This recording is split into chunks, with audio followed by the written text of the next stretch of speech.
Bismillahirrahmanirrahim. Qala al-musannif rahimahullah ta'ala wa nafa'na bi 'ulumihi wa amatna bi asrari fid dharain. Amin.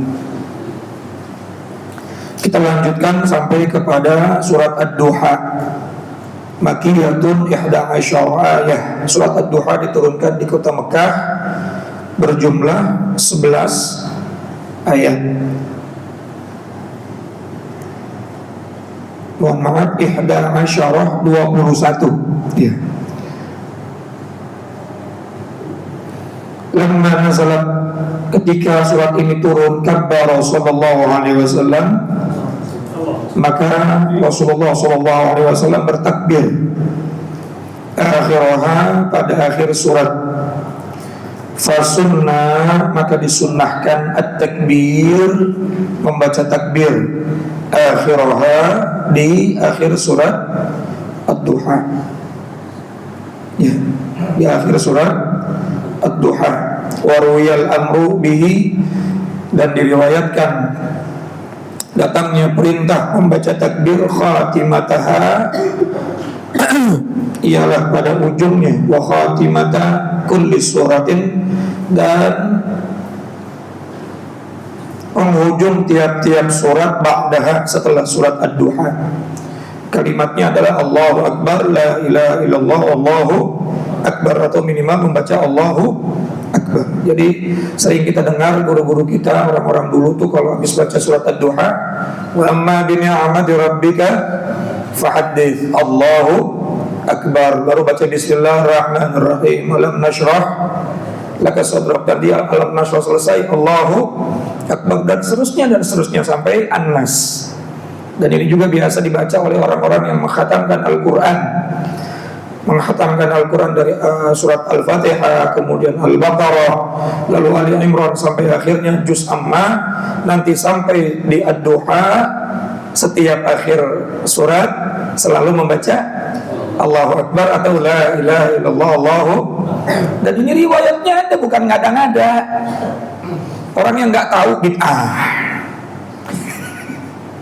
Bahkan kalau kita salat tarawih, ya khatam Quran dalam salat tarawih, khatam Al-Quran dalam salat tarawih biasa dilakukan oleh para habaib itu dari tanggal 11, kemudian pokoknya tanggal ganjil.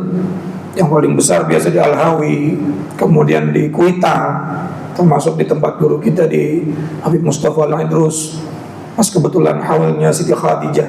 Itu kalau salat tarawih dimulai dari surat Al-Laili, kemudian masuk Ad-Duha. Setiap selesai Ad-Duha, wa amma bi ni'mati rabbika fahaddits, Allahu Akbar, baca semua Allahu Akbar, tapi bukan buat takbir, tapi baca Allahu Akbar ngambil sunnah Nabi Muhammad. Setiap beliau membaca surat Ad-Duha, dan setelah surat Ad-Duha seterusnya sampai khatam, sampai An-Nas, beliau selalu membaca takbir. Jadi jangan langsung dianggap bid'ah, sama seperti alaihi sallallahu bi ahkamil hakimin. Lalu ternyata ada hadisnya, bala wa ana ala dzalika minasyahidin. Nabi yang mengatakan itu, Pak. Nabi yang menyuruh itu. Begitu pula surat Ad-Duha. Nah, Nabi setiap membaca surat Ad-Duha, kemudian akhirnya beliau selalu membaca Allahu Akbar. Kalau lengkapnya la ilaha illallah, wallahu Akbar. Lalu kenapa setiap tahlilan, ya, habis baca kulhu, kemudian mau bacaan Al-Falaq diselingi dengan apa? La ilaha illallah, wallahu Akbar. Ya sunnah. Karena kalau mau baca dari surat Ad-Duha ke bawah sampai An-Nas, memang disunahkan untuk membaca diselingi surat tersebut dengan Alhamdulillah. Baru pada tahu kan ya? Alhamdulillah. Kalau nggak ngaji tahu nggak? Sampai mati kita nggak tahu. Kenapa baca la ilaha illallah akbar? Dari sononya begitu. Nah, guru-guru kita nggak mungkin melakukan itu kecuali ada dasarnya. Betul apa enggak? Nggak mungkin mereka melakukan hal tersebut kecuali memang ada dasarnya. Ya, ada dasarnya. Masyaallah jemaah yang dirahmati dan dimuliakan Allah. Nah, jadi surat ini turun di kota Mekah, dan Nabi pada saat surat ini turun beliau membaca takbir. Kenapa? Karena lama. Jarak antara ad-duha turun dengan surat sebelumnya atau ayat sebelumnya itu lama, sehingga beliau itu dibully, dicaci maki. Kalau bahasa anak sekarang dicengin. Apa dicengin tuh? Diledekin sama orang-orang kafir Quraisy. Muhammad udah ditinggalin sama Tuhannya, karena Allah sudah nggak memberikan lagi wahyu. Lama tuh. Akhirnya turun ad-duha. Maka Rasulullah senang luar biasa sambil mengucapkan Allahu Akbar, la ilaha illallah, Allahu Akbar. Nah, itu asbabun nuzulnya. Ya. Nah, kita lanjutkan. Wadduha, dan demi waktu duha, ay awalin nahar, yakni waktu duha, waktu awal siang, atau kullihi, atau seluruh siang. Mohon maaf, ad-duha 11. 11 itu 11 ya, bukan 21. Ini tulisannya 21. Makanya kalau kita nggak bisa bahasa Arab, ngeri juga nih. Ya, asal ngeliatin terjemah, nggak tahu terjemahnya salah. Ya, seperti dalam kitab fikih itu banyak tuh mahram disebutnya diterjemah apa? Muhrim. Padahal mahram ya mahram, muhrim dua makna yang berbeda. Ya, kalau muhrim orang yang sedang ihram, kalau mahram orang yang haram dinikahi. Walaili idza saja, dan demi malam idza saja, apabila telah sembunyi, artinya menyembunyikan cahayanya. Ghatta bizalamihi, yang telah menyembunyikan daripada kegelapannya. Ausakana, atau telah sembunyi daripada terang benderangnya. Ma wadda'aka, tidaklah meninggalkan kepada kamu, ay tarakkaka ya Muhammad, yakni tidaklah meninggalkan kepadamu wahai Muhammad, rabbuka, yaitu Tuhan kamu. Wa ma qala, dan tidak pula benci kepadamu, abghadaka, artinya tidak pula marah Tuhanmu kepadamu. Ini khitabnya kepada baginda Nabi Muhammad sallallahu alaihi ma wadda'aka rabbuka wa ma qala, artinya Tuhanmu tidak meninggalkanmu atau tidak juga benci kepadamu. Ayat ini turun apa? Nazala hadzal ayat lamma qala al-kuffar 'inda ta'akhuril wahyu, ketika orang-orang kafir itu mengatakan kepada Nabi Muhammad ketika akhir wahyu, yaitu 15 yauman, 15 hari Nabi Muhammad gak dapat wahyu. Berapa? 15 hari Pak, gak dapat wahyu. Malaikat Jibril gak turun. Padahal Nabi Muhammad itu mendapatkan wahyu selama 20 berapa tahun? 23 tahun. Al-Quran turun 23 tahun ya.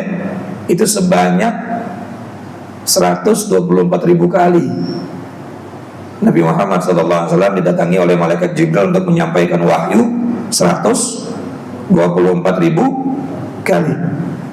124.000 kali itu ada yang bentuknya Al-Quran, ada yang bentuknya hukum yang hanya Rasulullah SAW yang tahu saja, tidak harus diberitahu kepada orang lain. Kemudian ada juga yang nanti akhirnya menjadi hadis qudsi, karena Rasulullah wajib tabligh sesuatu yang memang wajib disampaikan. Kalau nggak wajib disampaikan, Rasulullah nggak wajib menyampaikan. Saya mau tanya Pak, Nabi tahu nggak roh itu bentuknya bagaimana? Tahu nggak? Pasti tahu Pak. Tapi Rasulullah nggak wajib menyampaikan kepada umat. Ketika ditanya, wa yas'alunaka 'anir ruh, qulir ruh min amri Rabbi, ketika kamu ditanyakan oleh umatmu Muhammad bagaimana tentang masalah ruh, sampaikan kepada umatmu, ruh itu urusan Allah. Wa ma utitum minal ilmi illa qalila, dan tidak diberikan ilmu tentang ruh kecuali sedikit. Maksudnya kepada manusia, sementara Rasulullah pasti tahu kan? Kemudian Nabi Muhammad tahu nggak kapan terjadinya kiamat? Tahu nggak Pak? Lawang alam semesta tercipta dari nurnya beliau. Tahu nggak? Pasti tahu. Tapi Nabi Muhammad dikasih tahu sama Allah, wa yasalunaka 'anis sa'ah. Dan ketika ada yang bertanya tentang masalah kiamat, Maka jangan dikasih tahu kiamat kapan datangnya. Rasulullah hanya memberikan apa? Kisi-kisi. Apa kisi-kisi itu? Tanda-tandanya saja. Artinya ada sesuatu yang Rasulullah mendapatkan langsung dari Allah dan hanya untuk beliau, tapi tidak wajib disampaikan kepada umat. Pak, ada juga yang wajib disampaikan kepada umat. Nah, yang wajib disampaikan kepada umat nggak ada yang tutupin. Yang wajib disampaikan kepada umat diantaranya apa? Al-Quran, kemudian hadis Qudsi. Tapi selain itu banyak gak wahyu Allah yang diberikan kepada Rasulullah? Banyak. Tetapi Rasulullah SAW ada kalanya tidak wajib untuk menyampaikan rahasia intern. Ya, sangat rahasia dan hanya khusus buat beliau saja. 124.000 kali. Saya mau tanya, Pak, umur Nabi berapa tahun? Berapa? 63 tahun. 1 tahun berapa hari? 360 kali 63 berapa? Coba ada kalkulator kan? Ya, ada kalkulator kan ya? Coba berapa?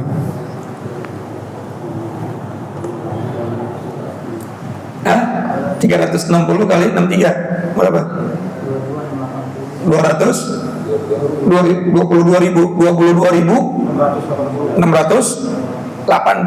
124.000 masih banyak apa enggak tuh kurangnya tuh? Berarti kalau satu hari saja 22.680. Kalau setiap hari datang itu malaikat Jibril, berarti sehari bisa beberapa kali. Betul nggak? Makanya wa ma yantiqu anil hawa, tidaklah Rasulullah itu berbicara kecuali dari wahyu. Rasulullah akan melakukan apa saja itu semuanya berdasarkan perintah. Tidurnya, makannya, buang airnya, jimaknya, semuanya berdasarkan dari wahyu. Kalau dihitung hari saja cuma 22.000 hari, Pak. Sementara di dalam keterangan 124.000 kali. Berarti sehari bisa 10 kali, 100 kali. Wallahu a'lamu bishawab. Nah, ini ada 15 hari Nabi Muhammad nggak dapat wahyu. Maksudnya nggak dapat wahyu yang harus disampaikan kepada umat. Makanya Allah katakan, wadda'aka rabbuka, Tuhanmu tidak meninggalkan kamu. Katakan kepada mereka, 15 hari itu sebentar. Ya, seandainya nggak ada wahyu selama 15 hari, tapi sampaikan kepada mereka, Tuhanmu tidak meninggalkan kamu, wa maqala, dan Tuhanmu pun tidak benci kepada kamu. Karena pada hakikatnya rentang 15 hari itu bisa jadi Rasulullah juga mendapatkan wahyu, tapi khususiyah yang tidak wajib disampaikan kepada umat. Faham nggak kira-kira, Pak? Masya Allah, ini hebatnya Nabi kita Muhammad SAW. Makanya maksum an shaghair wal kabair, terjaga daripada perbuatan dosa, jangankan yang besar, yang kecil pun tidak. Kalau wahyu absen 15 hari, Pak, nah ada 15 hari Nabi Muhammad bisa lalai itu ntar. Kalau nggak dibimbing, betul nggak, Pak? Kita aja ingetnya kalau pas ngaji udah bubar lupa lagi gitu. Ini halal apa haram nih? Ini ngeliat janda halal apa haram? Tobatnya waktu taklim dah. Nabi Muhammad itu terjaga tiap harinya, tiap saatnya. Kenapa? Karena wahyu. Karena dibimbing oleh Allah Subhanahu wa taala. Addabani Rabbi fa ahsana ta'dibi. Kenapa beliau dilahirkan sebagai yatim? Karena Allah pengen langsung mendidik baginda kita Nabi Muhammad sallallahu alaihi wasallam. Nabi yang mengatakan addabani Rabbi, yang langsung mendidik aku adalah Tuhanku. Paham nggak kira-kira? Maka kalau kita punya sanad nih, sanad kita punya guru yang didik kita siapa? Guru kita. Guru kita punya guru kita punya guru kita punya guru, semuanya punya guru yang mendidik dia, mursyidnya, gurunya. Sampai akhirnya kepada sahabat gurunya siapa? Rasulullah gurunya siapa? Rasulullah gurunya siapa? Allah Subhanahu wa taala. Nabi nggak bilang addabani Jibril, enggak. Telah mengajarkan kepadaku malaikat Jibril, enggak, apa? Addabani Rabbi, aku diajarkan langsung oleh Tuhanku. Yang resmi Jibril memberikan wahyu, itu resminya, jalur resminya. Tapi hakikatnya Allah langsung mengajarkan kepada baginda kita Nabi Muhammad sallallahu alaihi wasallam. Yang kita tahu Rasulullah langsung mendapatkan wahyu pada saat Isra wal Mi'raj, tapi sesungguhnya banyak Pak. Dalam setiap saatnya Nabi Muhammad langsung kepada Allah Subhanahu wa taala. Inilah manusia yang paling istimewa, yang wajib harus kita agungkan di atas manusia manapun di dunia ini. Karena beliau yang langsung berhubungan dengan Allah tanpa perantara. Kita berhubungan dengan Allah, perantara kita guru. Betul nggak? Kita nggak mungkin sholat kecuali sholat kita diajarkan sama guru kita. Kita nggak mungkin bisa fasih baca Quran kecuali diajarkan sama guru kita. Betul nggak? Tapi kalau Rasulullah adabani Rabbi, Allah langsung mengajarkan kepada kita. Nah, jadi ayat ini mengatakan ma wadda'aka rabbuka wa maqala. Tuhanmu tidak meninggalkanmu Muhammad. Katakan sama mereka. Wa maqala, apalagi sampai membencimu.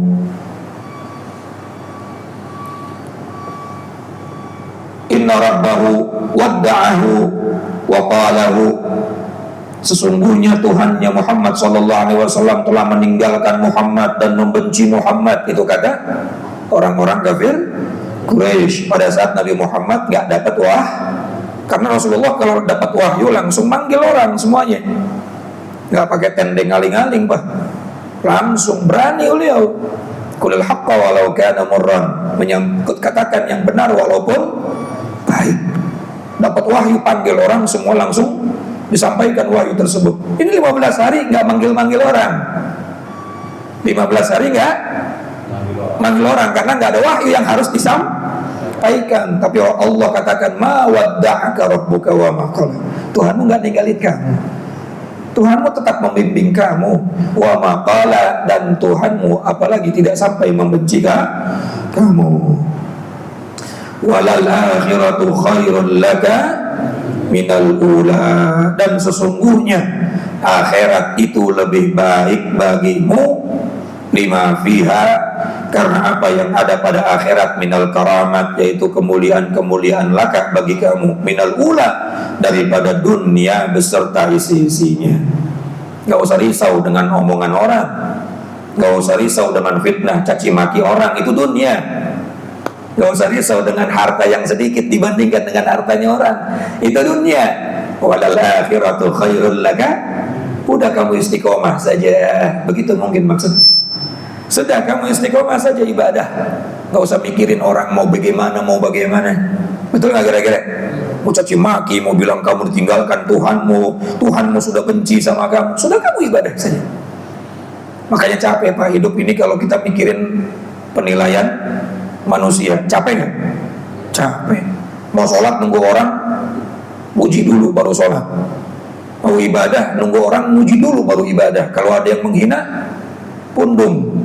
Apa pundung artinya dia? Ngambek. Ngambek kagak jadi lagi. Berangkat haji nggak dipanggil haji, ngambek. Nih, jangan lupa nih Haji Torik. Maafin. Jangan, ada haji tuh, wajib harus dipanggil haji. Silahkan mau manggil haji mau kagak. Pulang haji dipanggil, Mas, kagak nengok-nengok dia.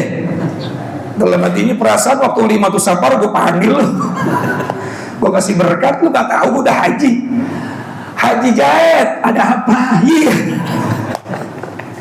najong. Ya Allah karim. Nabi Adam nggak dipanggil Haji Adam tuh. Kita tawasul sama Rasulullah, pernah nggak kita? Wa ila hadrati Haji Muhammad. Syekh Abdul Qadir Jilani, wa ila hadrati Sultanul Auliya Haji Syekh Abdul Qadir. Betul nggak kira-kira? Ya Allah karim. Ya usah lah, capek Pak. Saya di rumah Pak, ada yang manggil saya Mas, ada yang manggil saya teman saya, kalau yang lama nggak ketemu saya, manggil saya waktu kecil Dul kemana Dul? Karena sebelum panggil Dul ya, Abdul Hamid panggil Dul. Santri saya ada polisi, nggak suka tuh, dia nggak tahu tuh teman saya. Guru gua lu hati-hati sopan, jangan temenan itu dia. Masya Allah. Jadi nggak usah lah capek kita Pak. Mau orang hormatin kita bodoh amat, mau nggak hormatin kita juga bodoh amat. Karena tujuan kita lillahi ta'ala. Udah panggil ustadz, mau dipanggil siapa, saya sering tuh, nggak usah pakai al-hafidh lah, saya bilang ya nggak tak, biar nggak usah, cuma gelar doang begitu. Kadang-kadang suka tambahin lagi SAG, sarjana alam gaib, ya. MA segala macem. Apa MA? LC, ya Allah, lulusan Cisaat saya, bukan lisensi of Kairo, saya nggak pernah ke Kairo. Kadang-kadang suka ada yang iseng tuh nambahin kalau acara supaya keren, tak jangan, sayanya yang dosa biar keren. Kiai Haji Abdul Hamid Mustafa LCMA, ya Allah keren, awas kalau balik-balik keluar lagi. LC lulusan Cisaat, SAG. Ya saya pernah kuliah di PT IKI, Perguruan Tinggi Ilmu Quran, dulu gelarnya SQ, sarjana Quran. Tapi nggak usah lah disebut-sebut begitu, ya udah, siapa Hamid aja udah. Tapi juga kita nggak bisa nolak orang yang memuliakan. Tapi nggak usah lah kita berharap kemuliaan, Pak. Nabi Muhammad itu mengatakan, Nabi Muhammad pernah mengatakan kepada para sahabatnya, ana sayyidu min waladi Adam wala fakhr. Aku pimpinan dari seluruh anak manusia. Waliwaul hamdi jalla biyadih. Nanti orang dari zaman Nabi Adam sampai manusia yang mati terakhir itu bakal mencari diriku dengan aku memegang bendera di yaumil mahsyar, dan aku menjadi pemimpin mereka semua. Apa kata Nabi? Wala fakhr. Sedikit pun aku nggak bangga dengan kedudukan itu. Sedikit pun aku nggak bangga dengan kedudukan itu. Aku nggak membanggakan diriku. Padahal pemimpin seluruh umat Sayyidil Anbiya wal Nur, nggak bangga. Kita baru jadi RT, Masya Allah. RT nih sebut.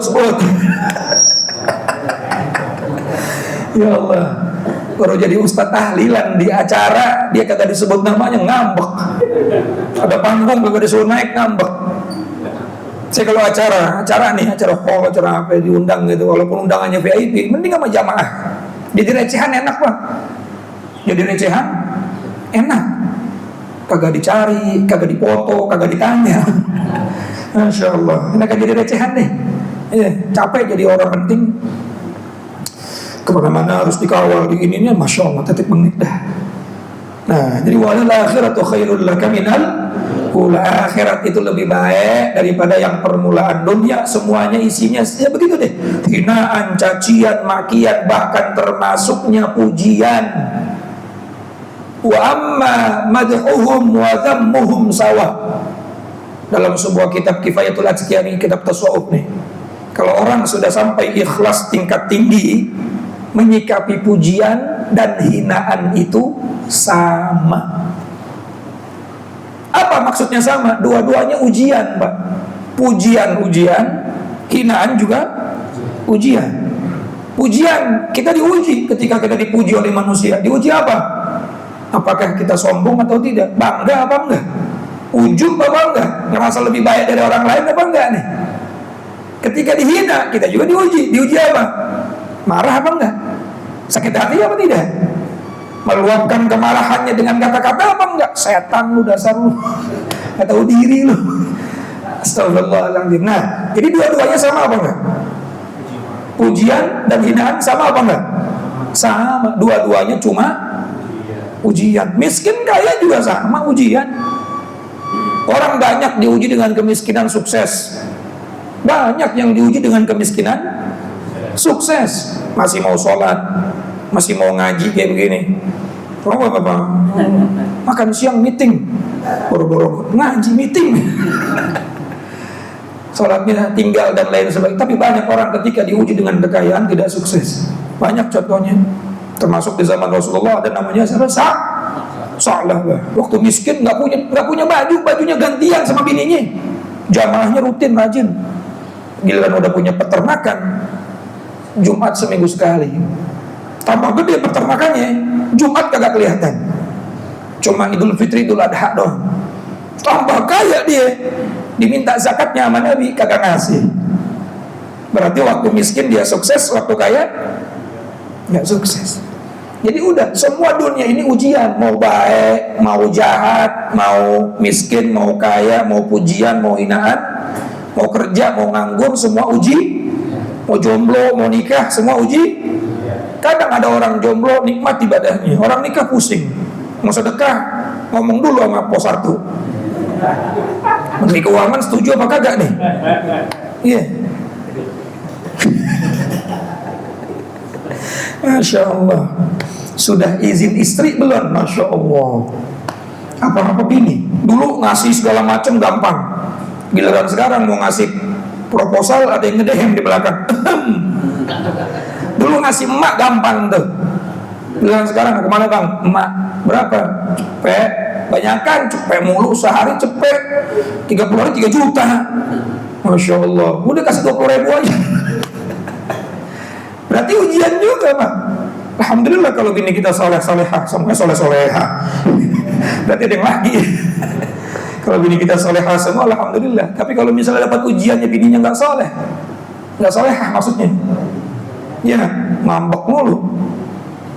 Jadi semuanya ujian. Dunia itu semua ujian, dan akhirat itu paling utama. Dan kalau diuji dengan istri Pak, nggak usah ngambek Pak.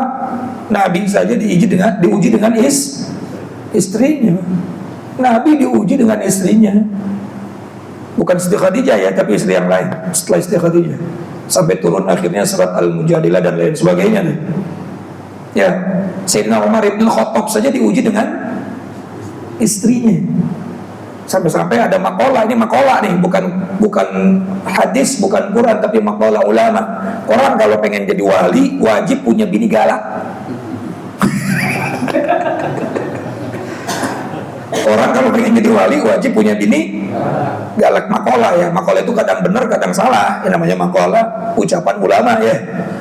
Ya, di hadis nggak ada memang di hadis.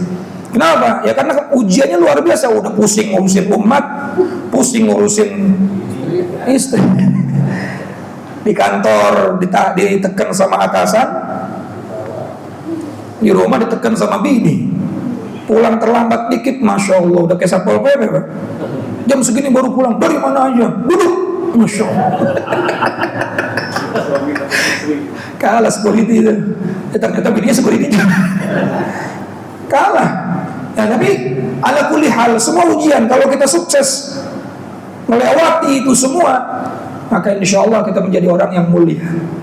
Pak, jangan. Sayyidina Umar bin Khattab galak nggak kira-kira Umar bin Khattab Pak? Setan aja takut. Tapi Abu Zar Al-Ghifari pengen curhat, punya bini galak.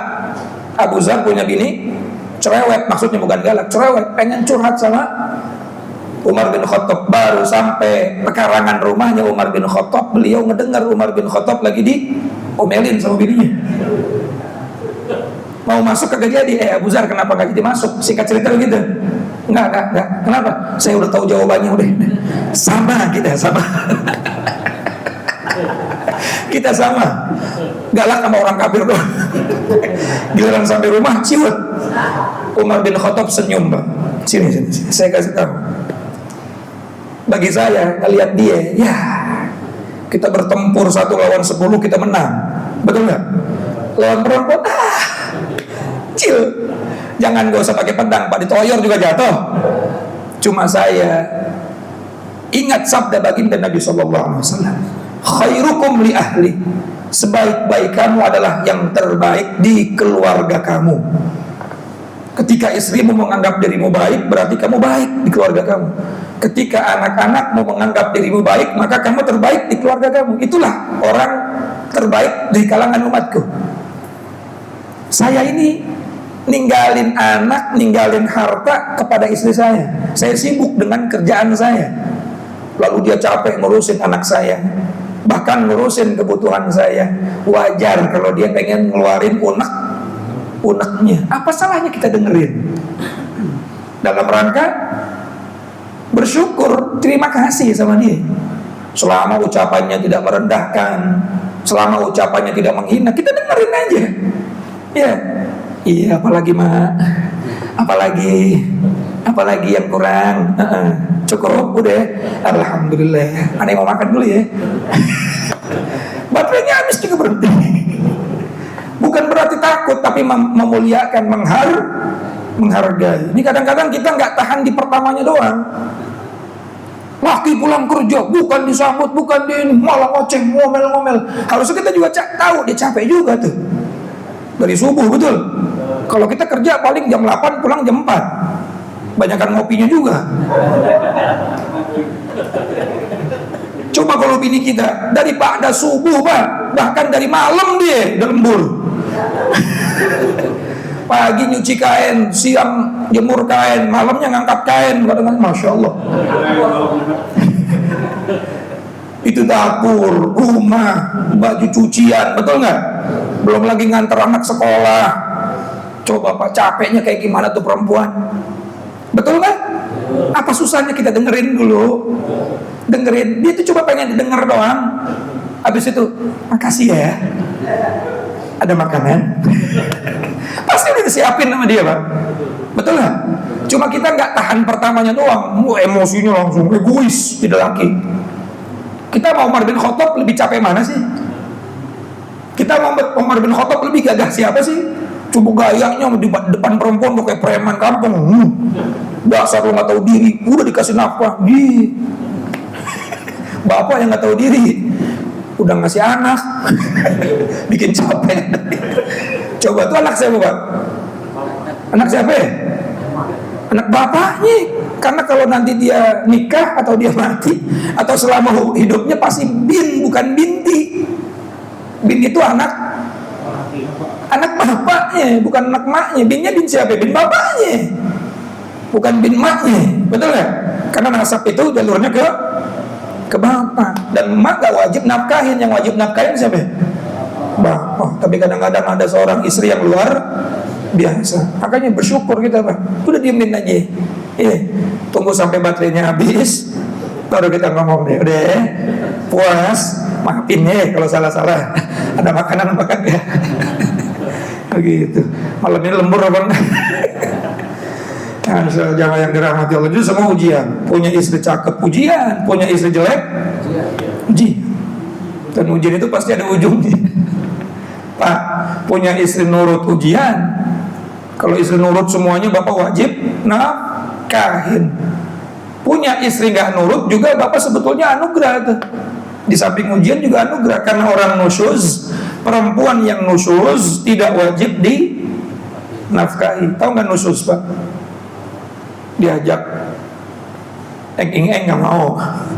Nusyuz tuh udah nggak taat lah sama suami dalam urusan-urusan yang wajib ditaati, maka dia nggak wajib diberikan nafkah. Nah, ini semuanya ujian. Kalau sawfa walal akhiratu khairul laka minal ula. Nah, ini insyaallah kita lanjutkan lagi ayat-ayat berikutnya dalam surat Ad-Duha, semuanya berdasarkan daripada pengalaman baginda Nabi Shallallahu Alaihi Wasallam saat beliau dipuji, dibully sama orang-orang Quraisy. Dianggapnya Allah telah meninggalkan dia. Bahkan bukan cuma orang Quraisy saja, bahkan ada di kalangan orang Muslim juga menganggap begitu. Oh, Nabi Muhammad udah ditinggalin sama Tuhannya, karena udah 15 hari enggak menyampaikan ada wahyu. Karena biasanya kalau ada wahyu datang langsung disampaikan kepada umat. Ini enggak. Terjadi pergoncangan, pergolakan. Nabi Muhammad santai saja. Kenapa? Karena hakikatnya wahyu itu ada yang khusus untuk baginda Nabi Muhammad, ada yang umum untuk seluruh manusia. Yang khusus itu bisa jadi tanpa malaikat Jibril dan tidak harus disampaikan kepada umat. Makanya kalau kita baca kitab Tijan Daruri, sekali lagi supaya tambah yakin, kita suka belajar tentang wajib sifat kepada para rasul. Di antaranya sifat apa, Pak? Tabligh. Artinya tabligh apa? Menyampaikan. Itu ada syarah kitabnya. Ma'amara bitablighihi, yaitu wajib menyampaikan sesuatu yang memang diperintahkan untuk disampaikan. Walhasil ada yang tidak diperintahkan untuk disampaikan, maka tidak wajib disampaikan. Paham kira-kira? Nah, kalau misalnya wajib menyampaikan, nggak ada kalimat syarahnya ma'amara bitablighi, berarti semua yang disampaikan oleh Allah kepada Rasulullah nggak boleh ditutupi. Tapi ada ada pengecualian, sesuatu yang hanya disampaikan yaitu yang wajib berarti yang tidak wajib disampaikan juga ada. Jadi rentang waktu 15 hari Nabi nggak dapat wahyu bukan berarti Allah tidak menyampaikan sesuatu kepada Nabi. Makanya Allah tegaskan tadi apa? Ma wadda'aka rabbuka wa ma qala. Tuhanmu tidak meninggalkanmu dan Tuhanmu tidak membencimu. Sampaikan kepada manusia. Baru kalimat itu disampaikan yang akhirnya menjadi surat Ad-Duha. Ini alhamdulillah kita ngaji tafsir jadi tahu isi Quran, Bang. Lalu yang kedua tadi apa yang harus kita perhatikan, disunnahkan membaca apa? Takbir di akhir surat Ad-Duha dan setelah daripada surat Ad-Duha, Alam Nashrah, At-Tin, kemudian terus sampai Al-Ikhlas sampai akhirnya An-Nas, itu disunnahkan menyelangi daripada bacaan surat tersebut dengan takbir. Karena Nabi pada saat datang surat Ad-Duha beliau membaca takbir, dan itu sudah dipraktekin sama guru-guru kita kalau tahlilan.